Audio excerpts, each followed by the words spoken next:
Okay, so we've just finished talking about taking stock of our current situation, and now it's time to do some analysis. And the first place to start is with a SWOT analysis: strengths, weaknesses, opportunities, threats. Now, these are going to be different for each pharmacy, but I'll just throw in what the normal pharmacy, well, from what I see, but you can fill it in yourself. So, from the standpoint of strengths, for the most part, it's your employees, and the employee's relationship with your customers is a strength of just about every pharmacy I see. In terms of weaknesses, a lot of the weaknesses is we're able to take care of the day-to-day. We're not able to look to the future and make decisions in terms of what we're going to do. Again, yours might be different. In terms of opportunities, there's all kinds of opportunities. Do you do synchronizations? Are you maximizing your adherence? Are there new product lines out there? Just start going down and look at all the opportunities your store might have.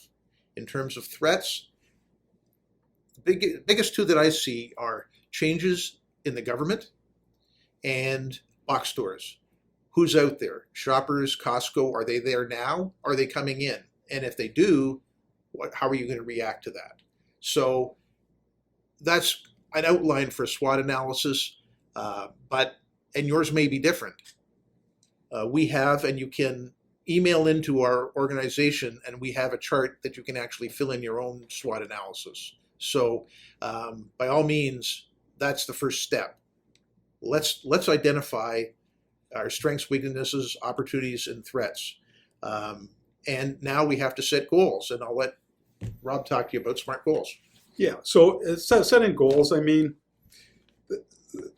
there's a whole concept about SMART goals, and SMART is an acronym for what you're supposed to look for. You've got the S is specific, you've got measurable, the A, well, A is interchangeable for me. A, you've got attainable goals, and then B, you've got aspirational goals. And it's okay to have aspirational goals, it's okay to have attainable goals. You just need to distinguish which one is which. And then R is relevant, and then T is time bound. You got to have it all time bound. So, I mean, let me give you an example on some of the aspirational. I mean, ask yourself what is better: setting an aspirational goal of 100 and coming in at 97, or setting an attainable goal of 90 and coming in at 92. I mean, on paper, that attainable goal, you feel proud of yourself because, I achieved my goal. Well, the thing is that not necessarily better. Yeah, the old saying, it's better to shoot for perfection than fall short than to shoot for mediocrity and hit it on the nose. Exactly. So, I mean, I worked with one pharmacy, and when we set out the strategic plan, wild ass aspirational goal. And it was, okay, we're $2 million pharmacy, and in 5 years from now, we want to be a $4 million pharmacy. We're going to double our revenue in 5 years. And it's now it's how do you go do that? Okay, so you crunch the numbers on, okay, here's where we are in the dispensary, here's where we are in the front store, and here's where our growth is. We're gonna gain here, we're gonna gain there. And when we find out, put it all together and said, well, we can't get there doing what we're doing. Right? So it's okay to have that aspirational goal. You want to get that aspirational goal, but then you got to start filling in the blanks and saying, okay, we're going to get to, and it was about, say, $3 million we could get pretty much under the current state. Yeah. But then you have to go think about what initiatives are you going to take. Are you going to build out your front store a little bit better? Are you just strictly patient care front store, or are you chips and cheeses? Do you need to bring in other inventory, more profitable inventory, things that people are going to use? What about your dispensary? What are you going to use in your dispensary? So, and you got to keep your eyes open for any opportunities that might come about. So even though you've got the strategic plan to say we're going to get here, you don't want to handcuff yourself to the strategic plan. You want to sit there, and as an opportunity knocks on the door, open it, let it in, take the revenue, take the gross profit, and move on. So creating those SMART goals. And if you look at the most obvious one to pharmacies, it's adherence. I mean, the single biggest impact on revenue for any given pharmacy is increasing your adherence. And so you set yourself a SMART goal. And now the average right now is the national average is about 50%. Some are in the high and 80, but an aspirational goal for 5 years would be 75, 80% adherence. And then it's building a plan on how to get there.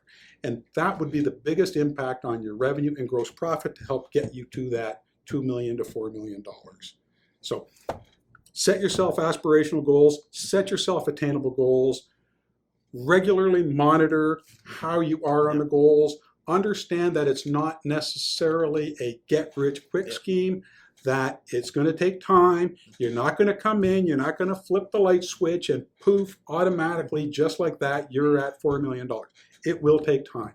But if you go through the rigor, go through the process, go through the review, adjust where you need to adjust, you can get there.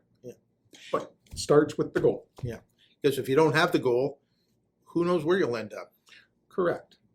I mean, other goals you're going to want to think of setting. Adherence is a big revenue impact, but you also got to think about what is it that keeps you up at night?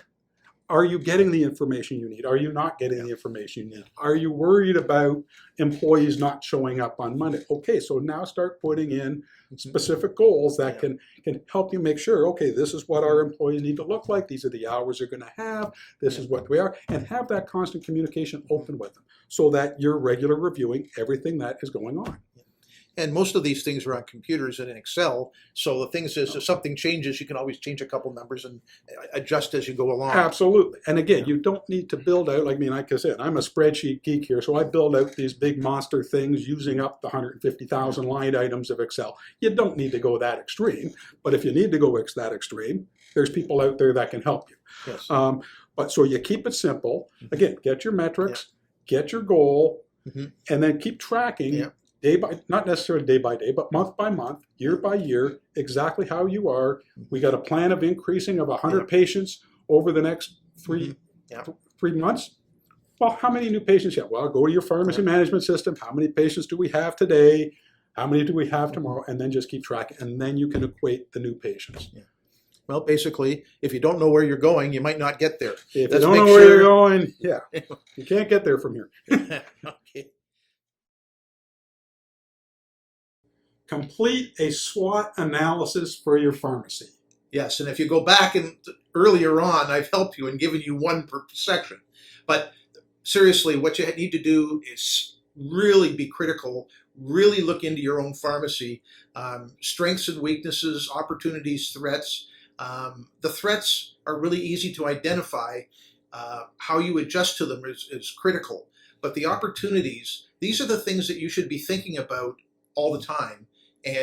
But an idea is only a dime a dozen.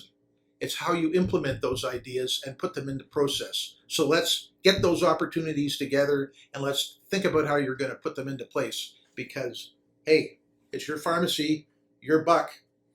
Let's make it work. And when opportunity knocks, answer the door. Answer the door.